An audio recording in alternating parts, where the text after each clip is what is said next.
Numbers chapter 8. Now the Lord spoke to Moses, saying, Speak to Aaron and say to him, When you set up the lamps, the 7 lamps shall give light in front of the lampstand. And Aaron did so. He set up its lamps in front of the lampstand, as the Lord commanded Moses. And this was the workmanship of the lampstand, hammered work of gold. From its base to its flowers it was hammered work, according to the pattern that the Lord had shown to Moses. So he made the lampstand. And the Lord spoke to Moses, saying, Take the Levites from among the people of Israel, and cleanse them. Thus you shall do to them to cleanse them. Sprinkle the water of purification upon them, and let them go with a razor over all their body, and wash their clothes and cleanse themselves. Then let them take a bull from the herd, and its grain offering of fine flour mixed with oil. And you shall take another bull from the herd for a sin offering. And you shall bring the Levites before the tent of meeting, and assemble the whole congregation of the people of Israel. When you bring the Levites before the Lord, the people of Israel shall lay their hands on the Levites, and Aaron shall offer the Levites before the Lord as a wave offering from the people of Israel, that they may do the service of the Lord. Then the Levites shall lay their hands on the heads of the bulls, and you shall offer the one for a sin offering, and the other for a burnt offering to the Lord, to make atonement for the Levites.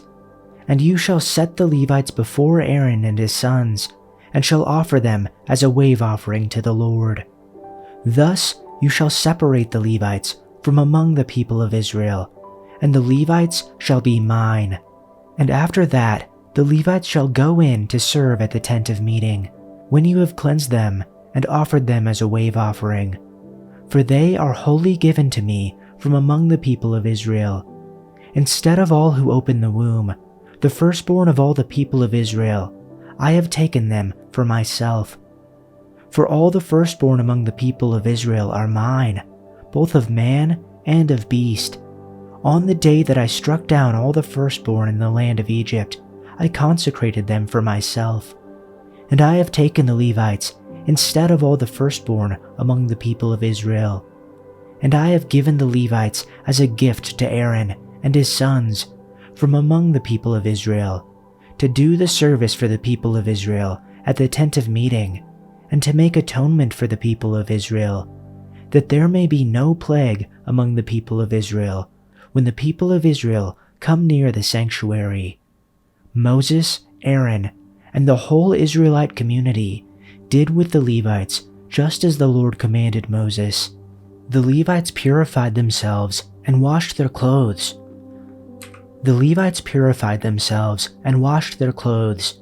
Then Aaron presented them as a wave offering before the Lord, and made atonement for them to purify them. After that, the Levites came to do their work at the tent of meeting, under the supervision of Aaron and his sons. They did with the Levites just as the Lord commanded Moses. The Lord said to Moses, This applies to the Levites.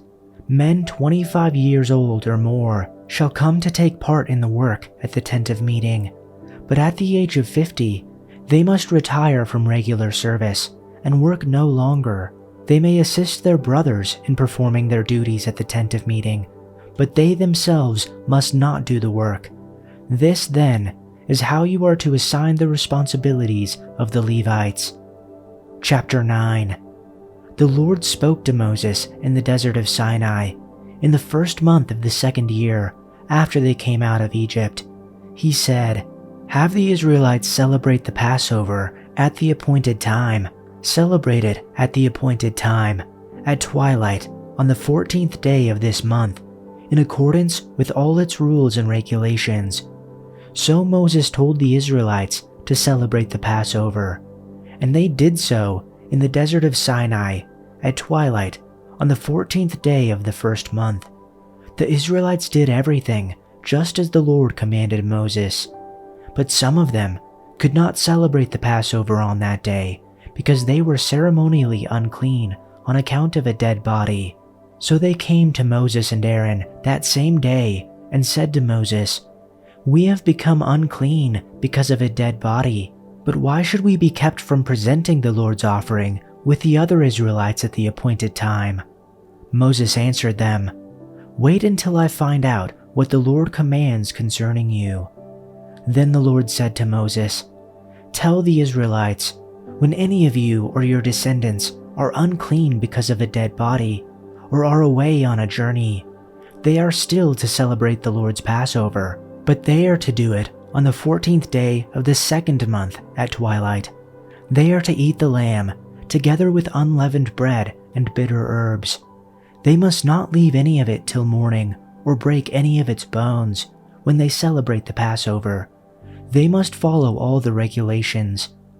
But if anyone who is ceremonially clean and not on a journey fails to celebrate the Passover, they must be cut off from their people for not presenting the Lord's offering at the appointed time. They will bear the consequences of their sin. And if a stranger resides among you and celebrates the Passover to the Lord, according to the statutes of the Passover and its ordinance, so he shall celebrate it. You shall have the same statute, both for the stranger and for the native of the land." Now on the day that the tabernacle was erected, the cloud covered the tabernacle, the tent of the testimony, and in the evening it was like the appearance of fire over the tabernacle until morning. That is how it was continuously. The cloud would cover it by day, and the appearance of fire by night.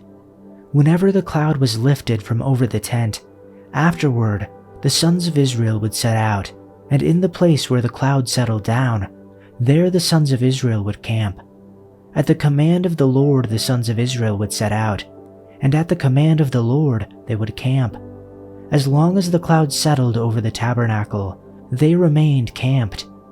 Even when the cloud lingered over the tabernacle for many days, the sons of Israel would comply with the Lord's ordinance and not set out.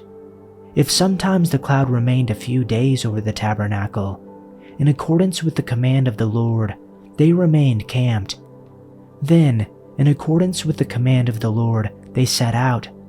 If sometimes the cloud remained from evening until morning, when the cloud was lifted in the morning, they would set out. Or if it remained in the daytime and at night, whenever the cloud was lifted, they would set out. Whether it was 2 days, a month, or a year that the cloud lingered over the tabernacle, staying above it, the sons of Israel remained camped and did not set out. But when it was lifted, they did set out. At the command of the Lord they camped, and at the command of the Lord they set out. They did what the Lord required in accordance with the command of the Lord through Moses. Chapter 10. The Lord spoke further to Moses, saying, "Make yourself 2 trumpets of silver. You shall make them of hammered work, and you shall use them for summoning the congregation and breaking camp. Now, when both are blown, all the congregation shall meet you at the entrance of the tent of meeting. But if only one is blown, then the leaders, the heads of the divisions of Israel, shall meet you. And when you blow an alarm, the camps that are pitched on the east side shall set out. Then when you sound an alarm the second time, the camps that are pitched on the south side shall set out. An alarm is to be sounded for them to break camp. When convening the assembly, however, you shall blow the trumpets without sounding an alarm. The sons of Aaron, moreover, the priests, shall blow the trumpets, and this shall be a permanent statute for you throughout your generations. And when you go to war in your land against the enemy who attacks you, then you shall sound an alarm with the trumpets, so that you will be thought of by the Lord your God, and be saved from your enemies. Also, on the day of your joy, and at your appointed feasts, and on the first days of your months, you shall blow the trumpets over your burnt offerings, and over the sacrifices of your peace offerings, and they shall be as a reminder of you before your God. I am the Lord your God. Now in the 2nd year, in the 2nd month, on the 20th of the month, the cloud was lifted from above the tabernacle of the testimony, and the sons of Israel set out on their journeys from the wilderness of Sinai. Then the cloud settled in the wilderness of Paran. So they moved on for the first time in accordance with the command of the Lord through Moses. The flag of the camp of the sons of Judah, by their armies, set out first, with Nahshon the son of Amminadab over its army, and Nathaniel the son of Zuar over the tribal army of the sons of Issachar, and Eliab the son of Helon over the tribal army of the sons of Zebulun.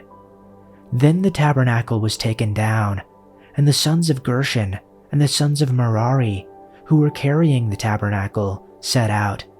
Next, the flag of the camp of Reuben, by their armies, set out with Elazar the son of Shador over its army, and Shelumiel the son of Zerushadai over the tribal army of the sons of Simeon, and Eliasaph the son of Deuel was over the tribal army of the sons of Gad.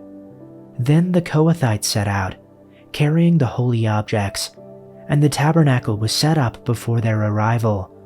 Next, the flag of the camp of the sons of Ephraim, by their armies, set out, with Elishama the son of Ammihud over its army, and Gamaliel the son of Pedazur over the tribal army of the sons of Manasseh, and Abidan the son of Gideoni over the tribal army of the sons of Benjamin. Dan's troops went last, marching behind their banner and serving as the rear guard for all the tribal camps. Their leader was Ahiezer, son of Ammishaddai. They were joined by the troops of the tribe of Asher, led by Pagiel, son of Ochran, and the troops of the tribe of Naphtali, led by Ahira, son of Anan. This was the order in which the Israelites marched, division by division. One day, Moses said to his brother-in-law, Hobab, son of Reuel the Midianite, "We are on our way to the place the Lord has promised us, for he said, 'I will give it to you.' Come with us, and we will treat you well, for the Lord has promised wonderful blessings for Israel." But Hobab replied, "No, I will not go. I must return to my own land and family." "Please don't leave us," Moses pleaded. "You know the places in the wilderness where we should camp. Come, be our guide. If you do, we'll share with you all the blessings the Lord gives us." They marched for 3 days after leaving the mountain of the Lord, with the ark of the Lord's covenant moving ahead of them to show them where to stop and rest. As they moved on each day, the cloud of the Lord hovered over them, and when the ark set out, Moses would shout, "Arise, O Lord, and let your enemies be scattered. Let them flee before you." And when the ark was set down, he would say, "Return, O Lord, to the countless thousands of Israel."